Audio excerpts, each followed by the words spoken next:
दोस्तों, प्रतिदिन सब घर में भगवान की पूजा उपासना सभी लोग नियम से करते ही हैं।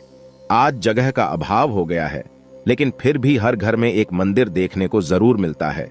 छोटा सा छोटा घर हो, वहां पर भी आपको पूजा का स्थान जरूर मिल जाएगा, क्योंकि इससे हमारे घर में हम मानते हैं सकारात्मक ऊर्जा का वास होता है। चाहे आप किराए के घर में रहे या अपने घर में रहें, अपने अपने जगह की अवेलेबिलिटी के अनुसार हर इंसान पूजा पाठ जरूर करता है।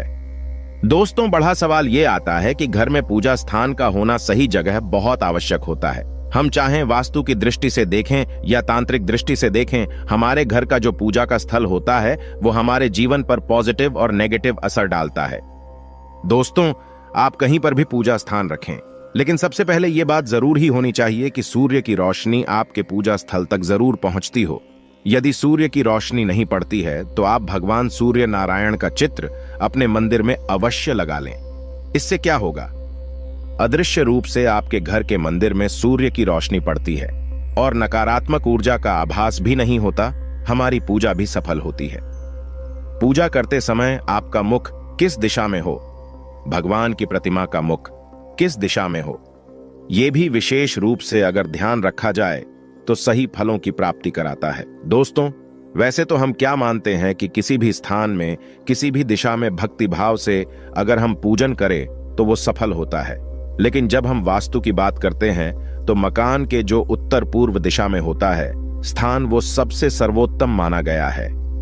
दोस्तों, इस स्थान पर पूजा स्थल होने से माना जाता है कि घर में शांति बनी रहती है, सुकून होता है, धन, प्रसन्नता और स्वास्थ्य का लाभ मिलता है। उत्तर पूर्व दिशा का महत्व बताते हुए वास्तु में कहा जाता है कि जब वास्तु भगवान को धरती पर लाया गया था तो उनका शीर्ष यानी उनका मस्तक उत्तर पूरब दिशा में था। इसलिए इस दिशा को सबसे श्रेष्ठ माना गया है। और यह दिशा और भी इंपॉर्टेंट क्यों है? क्योंकि सूर्य की पवित्र किरणें भी हमें इसी दिशा से मिलती है, जो कि हमारे घर में वहां की पूजा स्थल के वातावरण को सकारात्मक ऊर्जा से भर देती है। दोस्तों, आप चाहे जॉइंट फैमिली में रहते हो सकता है कई फैमिलीज में आजकल होता है कि परिवार एक होता है, बंटवारा हो जाता है भाई भाई का, लेकिन और सभी लोग एक ही घर में कई सारे पूजा घर बना लेते हैं। ऐसी मिस्टेक आपको नहीं करनी चाहिए। हो सकता है आपके घर में बंटवारा हो गया हो, अलग अलग रूम में रहते हैं, लेकिन एक ही मकान में, एक ही घर में आपको एक ही पूजा रूम रखना चाहिए। नहीं तो जितने मेंबर्स हैं परिवार के, ये नहीं देखेंगे भगवान कि कौन से मेंबर पे परेशानी आ रही है। घर में परेशानियां बढ़ने लगती हैं सभी के लिए। दोस्तों, ईशान कोण वैसे भी देवताओं का स्थान माना गया। ईशान कोण यानी north east corner of the house भगवान शिव का वास होता है। देवगुरु बृहस्पति केतु की दिशा भी ईशान कोण बताई गई है और इसीलिए इस कोण को पूजा पाठ के लिए, अध्यात्म के लिए सबसे बेहतर माना जाता है। किस्मत के धनी होते हैं वो लोग जिनका मंदिर ईशान कोण में होता है। साक्षात भगवान की कृपा बरसती है, देवी देवताओं की कृपा बरसती है, ईश्वर खुशी से प्रसन्न होकर नृत्य करते हैं। दोस्तों, ध्यान रखें, अगर पूजा रूम चाहे एक जगह हो, आप एक ही रूम में हो, लेकिन उसको हमेशा आपको ढक कर रखना चाहिए। लेकिन ज्यादा लंबे समय तक अगर दरवाजा आदि भी है, पर्दा आदि भी है, समय समय पर जैसे आप उठते हैं वैसे भगवान के मंदिर को खोलें। जैसे आप सोते हैं वैसे ही भगवान को शयन कराएं। इस प्रकार से आपको उनकी देखभाल करनी चाहिए, नहीं तो दोष कारक परिणाम प्राप्त होते हैं। कुछ लोग क्या करते हैं, पूजा घर के आसपास गंदगी रखते हैं, पर्दा लगा दिया भूल गए, भगवान को खोला नहीं, चारों तरफ वातावरण में शोरगुल होता रखता है। ऐसा पूजा रूम दोष युक्त होता है, चाहे वो वास्तु सम्मत क्यों ना हो। लेकिन ऐसे स्थान पर आकाश तत्व और वायु तत्व प्रदूषित हो जाते हैं, जिसके कारण इस पूजा कक्ष में बैठकर पूजन करने वाले व्यक्ति की एकाग्रता भंग होती है और पूजा का शुभ फल प्राप्त नहीं होता।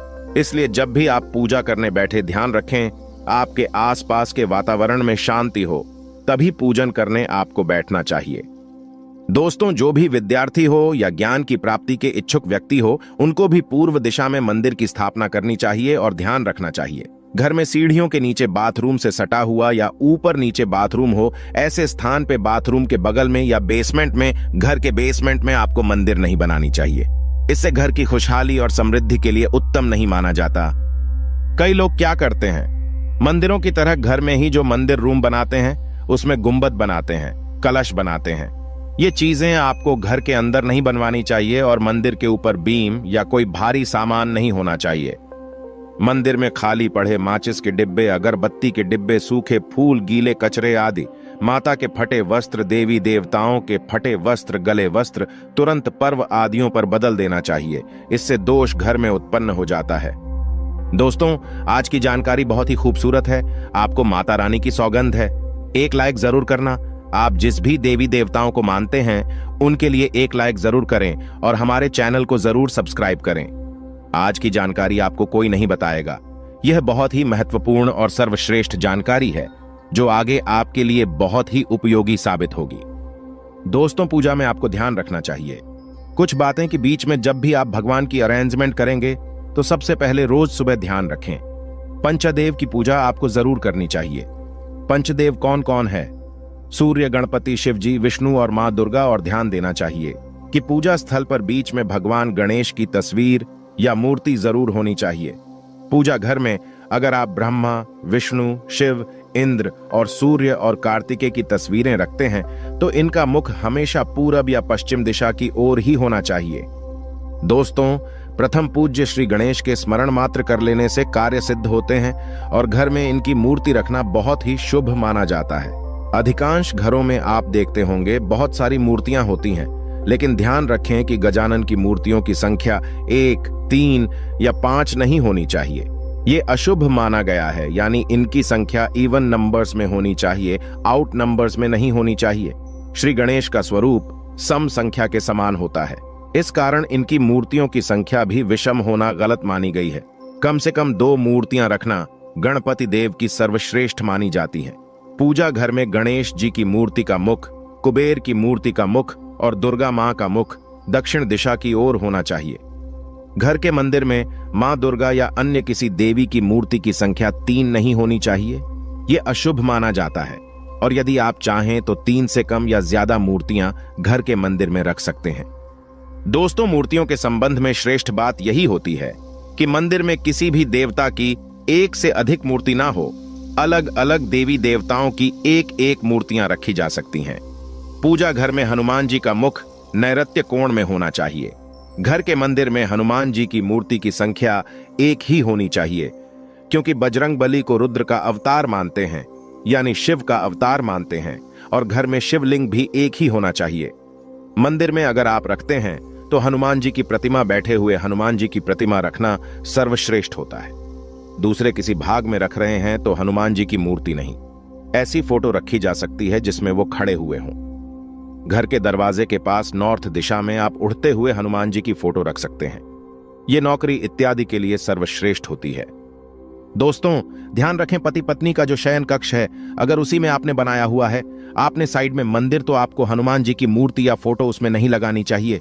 आप वहां पर राधा कृष्ण का फोटो लगा सकते हैं। इस बात का हमेशा ध्यान रखें कि आप अपने घर के मंदिर में जिन भी मूर्तियों को रखते हैं उनमें एक मूर्ति से दूसरी मूर्ति का 1 इंच का फासला जरूर होना चाहिए। इसके अलावा 2 भगवान की मूर्ति कभी भी आमने सामने नहीं रखनी चाहिए, नहीं तो आपके जीवन में तनाव हो सकता है। इससे पूजा का फल आपको नहीं मिलेगा। दोस्तों, पूजा घर में कई बार क्या होता है, किसी मंदिर में गए, कोई पंडित जी ने दे दिया, प्राचीन मंदिर से लाई गई प्रतिमा या स्थिर प्रतिमा जो पहले स्थिर थी, उन प्रतिमा को अपने घर पे स्थापित आपको नहीं करना चाहिए। कोई दे भी देता है तो आपको इसका विसर्जन कर देना चाहिए। दोस्तों, वास्तु विज्ञान में स्ट्रिक्टली मना किया जाता है कि भैरव भगवान की मूर्ति घर में नहीं रखनी चाहिए। हालांकि शिव भगवान का रूप होते हैं, लेकिन फिर भी वो तामसिक देवता होते हैं। कुछ लोकतंत्र मन की साधना के लिए इनको घर में रख लेते हैं, लेकिन ये गलत है। भगवान शिव का एक और रूप होता है नटराज, और वास्तुशास्त्र के अनुसार नटराज रूपाली भगवान शिव की प्रतिमा भी घर में नहीं होनी चाहिए, क्योंकि ये नटराज रूप में शिव तांडव करते हैं और इसीलिए घर पे इनको तामसी माना जाता है रखना। दोस्तों, हम सभी लोग गृह शांति के लिए कभी किसी को शनि की 7.5 आती है, ढैया है तो शनि की पूजा अर्चना करने को बोला जाता है। लेकिन ज्योतिष शास्त्र के मुताबिक कभी भी शनि देव की मूर्ति आपको घर में नहीं लगानी चाहिए। शनि की तरह ही ज्योतिष शास्त्र में राहु केतु की भी मूर्ति घर पे नहीं रखी जाती, क्योंकि राहु केतु दोनों छाया ग्रह होने के साथ साथ पाप ग्रह भी होते हैं। दोस्तों, घर के मंदिर में हमेशा भगवान की सौम्य रूप वाली मूर्तियां रखे। यहां तक कि ऐसे में मां दुर्गा के कालरात्रि का जो स्वरूप होता है, मां काली की डरावनी मूर्ति होती है, वो भी घर में नहीं रखनी चाहिए। रखना भी चाहते हैं तो बहुत सौम्य मूर्ति आपको मुस्कुराती हुई रखनी चाहिए। दोस्तों, किसी भी प्रकार के घर में महाभारत आदि के युद्ध आदि के पशु पक्षी के चित्र आदि लगाना उचित नहीं माना जाता है और पूजा घर में कुछ लोग पैसे उठा उठा के दबा दबा के रखते हैं। यह भी नहीं करना चाहिए। पूजा घर में कभी भी धन बहुमूल्य चीजें जो होती है वो आपको नहीं रखनी चाहिए। पूजा घर में आप वह सिक्का रखें जो आजीवन मंदिर में रखा हो। आप चांदी का सिक्का सदैव के लिए अर्पित कर सकते हैं। इससे आपके घर में सौभाग्यपूर्वक धन, ऐश्वर्य, धन लक्ष्मी तथा अन्न भंडार की कोई भी कमी नहीं होगी। मंदिर को कभी खाली नहीं रखना चाहिए। चांदी का रुपया, पैसा या सोने की कोई भी वस्तु आपको अवश्य माता रानी को या देवी देवताओं को अर्पित जरूर करना चाहिए। आप चांदी का सिक्का भी विशेष रूप से मंदिर में रख सकते हैं। यदि आपके पास कुछ भी मंदिर में रखने के लिए विशेष नहीं है तो आप विशेष तौर पर पुष्प अर्पित करते रहें। पुष्प जो होते हैं हीरे, मोती, सोना, चांदी से भी बढ़कर देवी देवताओं के लिए होते हैं। दोस्तों, ये तो हुई मूर्तियों की व्यवस्था। अब हमें रोज सुबह जब हम पूजन शुरू करते हैं तो सबसे पहले ये ध्यान रखें, पूरे घर में आपको हल्दी के जल का कम से कम मुख्य द्वार पर हल्दी के जल का और हो सके तो गौमूत्र का छिड़काव आपको जरूर करना चाहिए। सबसे पहले सूर्य देवता को अर्घ आपको देना चाहिए और फिर तुलसी को अर्घ देना चाहिए। शाम को तुलसी के आगे दीपक जरूर जलाए। आपके अगर इष्ट देव हो उनका भी ध्यान आपको जरूर करना चाहिए। दोस्तों, कभी भी बासी हुए या झूठे भोजन किए हुए वस्त्र पहन करके आपको सुबह भगवान की पूजा नहीं करनी चाहिए। पूजा के समय मुख शुद्ध रहे, इसका विशेष ध्यान रखना चाहिए। पूजा से पहले आचमन कर ले और पूजा के दौरान मुख में चाहे प्रसाद ही सही, कुछ भी नहीं रखना चाहिए। पूजा में हम जिस आसन पर बैठते हैं उसे पैरों से कभी भी इधर उधर नहीं खसकाना चाहिए। हमेशा आसन को हाथों से ही उठाना और बिछाना चाहिए। जिस आसन पर हम बैठकर पूजा पाठ करते हैं वह आसन हमारे लिए सिद्ध हो जाता है, पवित्र हो जाता है, इसीलिए पैरों से नहीं खसकाना चाहिए। दोस्तों, अगर आपके घर में पितृ पूजा आप करते हैं जो कि सर्वश्रेष्ठ है, तो पितृ की तस्वीर कभी भी देवी देवताओं की तस्वीर के साथ नहीं रखनी चाहिए। मंदिर में मृतकों की, पूर्वजों की इनके चित्र आपको नहीं लगाने चाहिए। पूर्वजों के चित्र लगाने के लिए दक्षिण दिशा का क्षेत्र सबसे अच्छा रहता है और इस दीवार पर मृतकों के चित्र लगाए जा सकते हैं।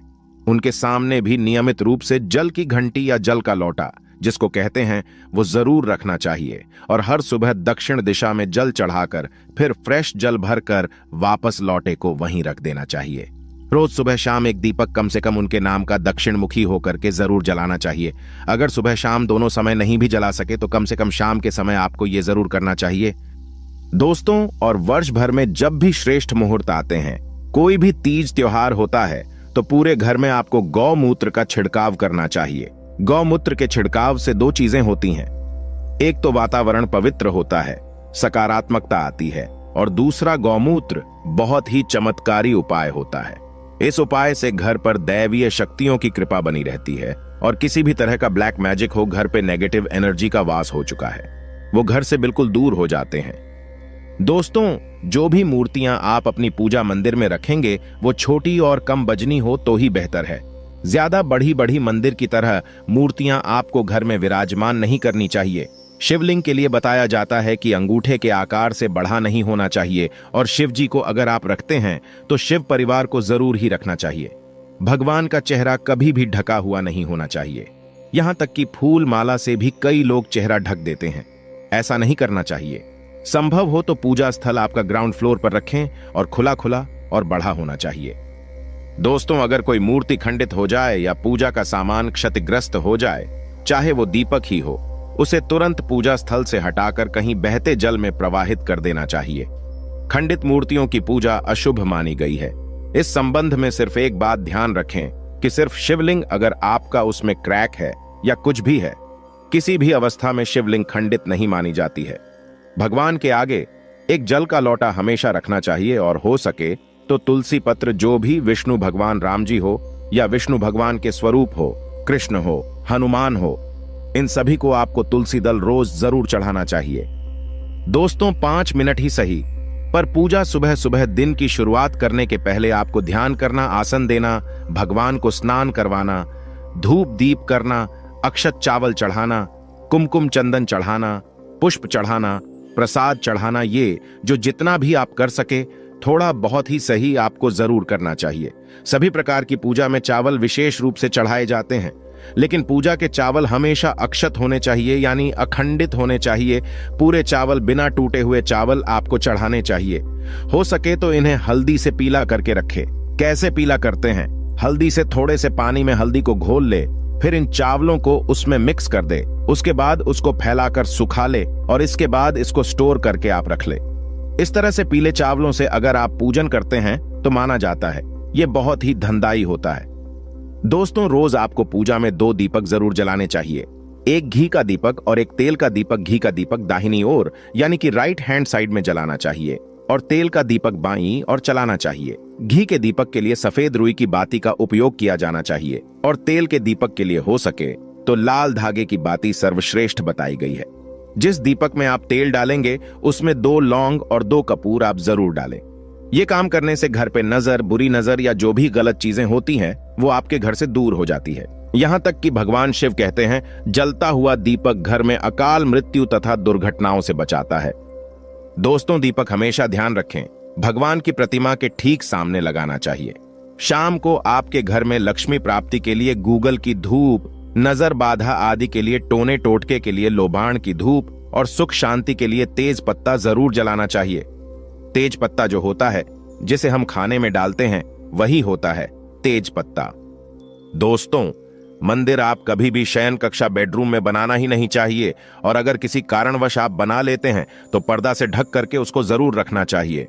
एक लकड़ी का हो सके तो हल्का पार्टीशन दे दे, ये ज्यादा अच्छा रहता है। पति पत्नी के लिए यदि एक कमरे की व्यवस्था हो और कोई जगह नहीं हो तो मंदिर आप पूजा करने के बाद पूरा ढक दें। मंदिर आप शयन कक्षा में भी रख सकते हैं, पर शर्त यह है कि आपको मंदिर ढककर सोना चाहिए और सिर्फ पूजा करते समय ही खोलना चाहिए और कुछ समय बाद वापस पर्दा ढक देना चाहिए। इससे आपकी पूजा पाठ भी सफल होगी और मंदिर को दूसरी ओर ले जाने का भय भी आपको नहीं सताएगा, दोष भी नहीं लगेगा। दोस्तों, रात के समय स्पेशली मंदिर पर पर्दा कर देना चाहिए। पूजा में बासी फूल पत्ते अर्पित नहीं करने चाहिए। हमेशा स्वच्छ और ताजे जल का ही उपयोग करें और भगवान देवी देवताओं के ऊपर चढ़ाए गए हार, फूल, पत्तियां आदि जो भी आप चढ़ाते हैं उनको कभी भी बिना धोए अर्पित नहीं करना चाहिए। एक बार पहले साफ पानी से जरूर धो लें। जब भी फूल चढ़ाएंगे तो दाएं हाथ की अनामिका और अंगूठे की सहायता से आपको फूल अर्पित करने चाहिए और चढ़ाए हुए फूल को अंगूठे और तर्जनी की सहायता से उतारने चाहिए। फूल की कलियों को चढ़ाना मनाही होता है। कभी भी फूल की कलियां भगवान पर नहीं चढ़ानी चाहिए, लेकिन यह नियम कमल के फूल पर लागू नहीं होता है। दोस्तों, कभी भी मंदिर का कूड़ा कचरा, अगरबत्ती के डिब्बे, माचिस के डिब्बे, सड़े हुए फूल तथा मैले वस्त्र गंगा मैया में विसर्जित नहीं करना चाहिए। इससे गंगा मैया नाराज हो जाती हैं। शास्त्रों में एक कथा आती है, गंगा में जब लोग सड़े गले वस्त्र और सड़ी चीज विसर्जित करने लगे थे तब माता गंगा भगवान शिव के पास रोते हुए गई थीं। तब भगवान शिव ने क्रोधित होकर ऐसा वरदान गंगा माता को दिया था कि जो भी व्यक्ति अपवित्र चीजें गंगा में विसर्जित करेगा उसको मेरा भयंकर श्राप लगेगा। वह नरक में भटकता रहेगा, उसे कभी मोक्ष प्राप्त नहीं होगा, उसे गंगाजल कभी प्राप्त नहीं होगा। वह कितना भी गंगा में स्नान कर ले उसका शरीर हमेशा अपवित्र ही रहेगा। इसीलिए गंगा में केवल पवित्र राख, हवन सामग्री की राख, पवित्र फूल या देवी देवताओं की खंडित मूर्तियां ही विसर्जित करना चाहिए। डब्बे पन्नियां कभी गंगा में नहीं डालना चाहिए। जानवरों की हड्डी मांस गंगा में कभी नहीं डालना चाहिए। दोस्तों, तुलसी के बिना ईश्वर की पूजा पूर्ण नहीं मानी जाती। तुलसी की जो मंजरी होती है वो सब फूलों से बढ़कर मानी जाती है। मंगल, शुक्र, रवि अमावस्या, पूर्णिमा, द्वादशी और रात के समय या संध्या काल में तुलसी दल नहीं तोड़ना चाहिए। यहां तक कि ग्रहण हो, ग्रहण के दौरान भी तुलसी पत्र नहीं तोड़ना चाहिए। तुलसी पत्र तोड़ते समय यह ध्यान रखना जरूरी होता है कि पत्तियां जरूर हो, खाली डंडी तुलसी की ना तोड़े। और शिव जी और गणपति को भूल से भी तुलसी नहीं चढ़ानी चाहिए। इनको आप बेल पत्र चढ़ाएं, ये सर्वेश श्रेष्ठ होता है। दोस्तों, तुलसी के पत्ते और गंगाजल कभी भी बासी नहीं माने जाते। 11 दिन तक आप वही तुलसी को बार बार धो करके चढ़ा सकते हैं और बार बार इनका उपयोग आप कर सकते हैं। शेष सामग्री आपको ताजी ही उपयोग करनी चाहिए। यदि कोई फूल सूख गया हो, गिर गया हो या खराब हो या जमीन से गिरा हुआ आपने उठाया हो तो उसको भगवान को अर्पित नहीं करना चाहिए। दोस्तों, वास्तु शास्त्र के अनुसार जिन देवताओं के 2 से ज्यादा हाथों में अस्त्र हो, उनके चित्र आपको घर पे नहीं लगाने चाहिए। और सबसे महत्वपूर्ण बात यह है कि जब भी पूजा करें तो घर के सभी कोनों में एक बार घंटी जरूर बजानी चाहिए। पूरे घर में घूम के घंटी बजाएं या फिर आप चाहें तो शंख बजा सकते हैं। शंख ध्वनि करें, इससे सारी नकारात्मक ऊर्जा आपके घर से बाहर चली जाती है और आपके घर में सकारात्मक ऊर्जा का संचार होता है। आप अपने घर के मंदिर में पूजा करने के लिए शंख अगर रखते हैं तो ध्यान रखें, कभी भी घर में 2 शंख नहीं होने चाहिए। एक शंख को तुरंत हटा दे अगर ऐसा आपने करके रखा हो तो। दोस्तों, घर के आसपास अगर आपके कोई मंदिर है तो उसमें स्थापित देवी देवता पहला तो होना ही नहीं चाहिए। घर के बिल्कुल सटा हुआ या आसपास कोई मंदिर और अगर है भी तो उसमें स्थापित देवी या देवता का चित्र आपको मुख्य द्वार पर लगाना चाहिए। घर में जिस स्थान पर मंदिर होता है वहां पर जूठन, तामसी भोजन, नशे की चीजें, चमड़े से बनी हुई चीजें, जूते, चप्पल, दवाई आदि नहीं लेकर के जानी चाहिए, क्योंकि दवाइयां आधे से ज्यादा मांस की बनी होती हैं। दोस्तों, पूजा घर के निकट और भवन के ईशान कोण में झाड़ू या कूड़ादान नहीं रखना चाहिए और संभव हो तो पूजा घर को साफ करने का झाड़ू पोछा भी आपको अलग रखना चाहिए। जिस कपड़े से भवन के अन्य हिस्से का पोछा लगाया जाता है वो पूजा घर में उपयोग नहीं लाना चाहिए। मंदिर में कभी भी पुरानी कबाड़ आदि को नहीं रखना चाहिए और पुरानी हो चुकी फूल मालाएं, अगरबत्तियां, धूप की राख, माचिस की तिल्लियां कई लोगों में आदत होती है इकट्ठी करने की, कभी भी इनको इकट्ठा करके नहीं रखना चाहिए। हाथों हाथ किसी गमले में डाल दे या कूड़े में आपको डाल देना चाहिए। दोस्तों, हमेशा पूजा के बाद आपको परिक्रमा जरूर करनी चाहिए। अपने स्थान पे एक बार घूम लें, और नहीं तो अगर आप भगवान की अलग अलग देवी देवताओं की अलग परिक्रमा करना चाहते हैं तो भगवान सूर्य की 7, श्री गणेश की 3, विष्णु भगवान की 4 और शिव जी की आधी परिक्रमा करनी चाहिए। दोस्तों, अब हम बात कर लेते हैं मैन वाली की मुख किस ओर होना चाहिए। जब हम पूजा करते हैं तो सामान्यतः पूर्वाभिमुख होकर के यानी कि पूरब की ओर मुख करके अर्चना करना ही सर्वश्रेष्ठ बताया गया है। इसमें देव प्रतिमा यदि हो तो उनका मुख और दृष्टि हमेशा पश्चिम की ओर होती है। इस प्रकार की गई उपासना हमारे भीतर ज्ञान, क्षमता, सामर्थ्य और योग्यता प्रकट करती है, जिससे हम अपने लक्ष्य को तलाश करने में आसानी से हासिल अपने लक्ष्य को प्राप्त करते हैं। दोस्तों, वास्तु में पश्चिम की तरफ पीठ करके यानी पूर्वाभिमुख होकर बैठना ज्ञान प्राप्ति के लिए श्रेष्ठ माना जाता है।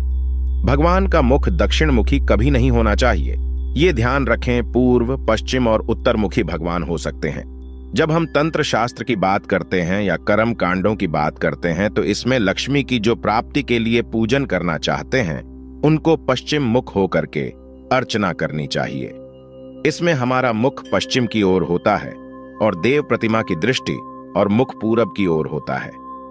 दोस्तों, ये जो उपासना पद्धति है ये सामान्य उपासना पद्धति से पदार्थ प्राप्ति या कामना पूर्ति के लिए अधिक करेक्ट होती हैं। उन्नति के लिए कुछ ग्रंथ बताते भी हैं कि उत्तर मुखी होकर के उपासना करनी चाहिए। दक्षिण दिशा सिर्फ षटकर्मों के लिए इस्तेमाल की जाती है, लेकिन ये ध्यान रखें, कर्मकांड, तंत्र और वास्तु ये तीनों अलग अलग विद्याएं हैं।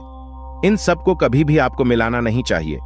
सिंपल पूजा करना चाहते हैं तो पूरब की ओर मुख करके पूजा करें, यह सर्वश्रेष्ठ होता है। धन प्राप्ति के लिए आपको पश्चिम की ओर मुख करके करना चाहिए और कभी कभी आप चाहें तो उत्तर की ओर, अगर आपके पास अरेंजमेंट नहीं है तो उत्तर की ओर मुख करके भी आप पूजन कर सकते हैं। दोस्तों, इस प्रकार से अगर आप भी अपने घर में सही स्थान, सही दिशा में पूजा स्थल बनवा करके सही तरीके से पूजन करते हैं तो निश्चित रूप से वहां पर सकारात्मक ऊर्जा का प्रवाह रहता है, जो आपको स्वस्थ रखेगा, सुखी बनाएगा और सामर्थ्यवान बनाएगा। आज मैंने ट्राई किया है कि आपको बिल्कुल नियम से स्टेप बाय स्टेप बताऊं कि कैसे आपको मूर्ति स्थापना रखनी चाहिए, किस प्रकार से किस मुख होकर के पूजन करना चाहिए, क्या क्या चीजें पूजा में रखनी चाहिए और रोज की पूजा आपको कैसी करनी चाहिए। दोस्तों, एक लास्ट बात, कुछ लोग पूछते हैं कि लड्डू गोपाल अगर हम रखते हैं तो एक से अधिक रख सकते हैं कि नहीं। तो दोस्तों, बिल्कुल रख सकते हैं। आप जितनी चाहें कान्हा की मूर्तियां रख सकते हैं, युगल जोड़ी रखें, कान्हा रखें, छोटे से लड्डू गोपाल रखें, राम बलराम रखें, इसमें कोई हानि नहीं होती है। दोस्तों, अब जानते हैं दीपक का पूरा जल जाना या दीपक में फूल बनना हमें क्या संकेत देता है और दीपक क्यों जलाना है जरूरी। हम दीपक के बारे में बारी बारी एक एक जानकारी आपको बताएंगे। जो दीपक आप अपने घर में जलाते हैं उसका ज्ञान आपको होना चाहिए। चलिए जानते हैं दीपक के विषय में कुछ गुप्त जानकारियां आपको माता रानी की सौगंध है। वीडियो को एक लाइक जरूर करना, आपका एक लाइक बहुत ही कीमती है। चमकते सितारे की तरह अपना भाग्य चमचमाते हुई देखने के लिए घर में दीपक का यह प्रयोग जरूर करें। घर में जलता हुआ दीपक है तो जीवन है, क्योंकि दीपक ही हमारा जीवन बचाता है।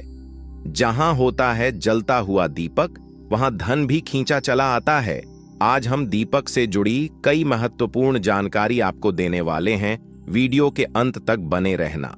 आज हम दीपक से जुड़ी हुई कुछ रहस्यमयी बातों के बारे में जानेंगे। उस दीपक के बारे में जिसे हम पूजा करते समय या पूजा घर के मंदिर में या घर के बाहर के मंदिर में जलाते हैं। आप अपने घर के मंदिर में या फिर बाहर के मंदिर में पूजा तो जरूर करते होंगे और पूजा करते समय दीपक जलाने का नियम भी आपको पता होगा। आपको पता होगा कि जिस दीपक को आप जिस भगवान का नाम लेकर जलाते हैं, कहीं वो दीपक कुछ गलत संकेत तो नहीं दे रहा है। आपके दीपक की बाती पूरी जल जाती है या फिर दीपक में घी और अधजली बाती बच जाती है और कहीं आपके दीपक की बाती पर फूल तो नहीं बनता। और तो और दीपक की बाती पर फूल बन जाने का क्या मतलब होता है? तो क्या आप जानते हैं कि दीपक की बाती का पूरा जल जाना और बच जाना क्या संकेत देता है? कहीं आपके जीवन की सभी परेशानियों की वजह आपकी जराई हुई दीपक से तो नहीं जुड़ी हुई है? कहीं आप पहले से जले हुए दीपक में तो बाती नहीं जलाते हैं? और क्या आपके पूजा का दीपक पुराना है या नया? आखिर कितने सालों से उस दीपक का इस्तेमाल कर रहे हैं? कहीं आपकी तो आदत नहीं है। थोड़े दिनों के बाद दीपक को बदल देने की तो दोस्तों आपको जानकर हैरानी होगी कि आप अपने पूजा घर के मंदिर में दीपक जलाते समय अगर यह गलती करते हैं तो आपको इसका परिणाम भुगतना ही होगा। और दीपक की बाती का पूरा जल जाना और बाकी का बच जाना भी अलग अलग संकेत देता है, जो हमारे लिए जानना बहुत जरूरी है। तो इन्हीं सब बातों को जानने के लिए इस वीडियो में अंत तक हमारे साथ बने रहिएगा। दोस्तों, जब हम पूजा करते हैं तो हमारा दीपक कभी कभी अचानक से बुझ जाता है और कभी कभी ऐसा होता है कि हमारी पूजा होने के बाद हम उस दीपक को भगवान के सामने जलता छोड़ देते हैं। लेकिन कुछ समय के बाद में दीपक खुद ब खुद बुझ जाता है और उसमें अधजली बाती और घी बचा रह जाता है। और कभी कभी तो हमारे दीपक की बाती पूरी जल जाती है और उसमें फूल भी बन जाता है। तो इनके अलग अलग नकारात्मक और सकारात्मक परिणाम होते हैं। तो सबसे पहले यह जानते हैं कि अगर हमारे दीपक में फूल बन रहा है तो इसका क्या मतलब होगा। प्रिय मित्रों, अगर हमारे दीपक की बाती में फूल बन रहा है तो इसका सीधा सा मतलब है कि भगवान ने हमारी प्रार्थना को स्वीकार कर लिया है और वह हमारी पूजा से प्रसन्न है। और इसका संकेत वह बाती में बने इस फूल के माध्यम से देते हैं। अगर आपके घर में दिव्य शक्तियां मौजूद हैं और आपके साथ साथ वो भी ईश्वर की पूजा में अपना ध्यान रखती है, तो आपकी दीपक की बाती में एक से ज्यादा फूल बनते हैं और कभी कभी साक्षात किसी भी देवी देवता का रूप भी दिखने लगता है। तो अगर आपके दीपक की बाती में फूल बन रहा है तो आप सच में बहुत भाग्यशाली हैं। और इसी के साथ दीपक जलाने के भी कुछ खास नियम आपको जरूर जानने चाहिए। दोस्तों, अगर आप पहले से जले हुए दीपक में अपनी बाती रखकर जलाते हैं तो ऐसा करने से दुर्भाग्य आपका पीछा कभी नहीं छोड़ता है। अगर दीपक में पहले से जली हुई बाती की राख या फिर रुई और कलौंज है और आपने अपनी बाती इसमें रखकर जला दी, तो ऐसा करने से भगवान आपसे प्रसन्न होने की बजाय आपसे नाराज हो जाते हैं और आपको इसके बहुत ही भयानक परिणाम देखने को मिलते हैं और आपके बनते हुए काम बिगड़ने लगते हैं। आपकी तिजोरी का धन खर्च होने लगता है और आपके धन आने के सारे रास्ते भी बंद हो जाते हैं। तो हमेशा यह ध्यान रखें कि जब भी आप दीपक जलाएं, आप हमेशा साफ सुथरे दीपक का ही इस्तेमाल करें। दोस्तों, इसी के साथ कुछ लोगों की आदत होती है कि वह हर थोड़े दिन बाद अपने दीपक को बदल देते हैं। तो इस पर गुरुजी का कहना है कि आप जिस दीपक से पूजा करते हैं, आप उस दीपक को कभी मत बदलिए। आप उस दीपक को सिद्ध हो जाने दीजिए। जब कोई दीपक रोजाना भगवान के सामने जलता है तो वह दीपक समय के साथ सिद्ध हो जाता है। भगवान की सकारात्मक ऊर्जा उस दीपक में आ जाती है और जब भी आप वो दीपक जलाते हैं तो आपका तन और मन दोनों पवित्र हो जाते हैं। तो आप हर रोज उस दीपक को साफ कीजिए, फिर उसमें बाती रखकर जलाएं। आप जितनी बार भी दीपक जलाएं, उतनी बार उस दीपक को साफ करके बार बार उसी दीपक में बाती जलाएं। लेकिन अगर आप गलती से भी उस दीपक को बदलते हैं तो आपकी तरक्की में रुकावट आ सकती है। इसलिए आप अपने दीपक को कभी भी मत बदलना। 10 साल 20 साल तक आप उसी दीपक में लगातार बाती जलाएं। इससे आपका दीपक सिद्ध हो जाएगा।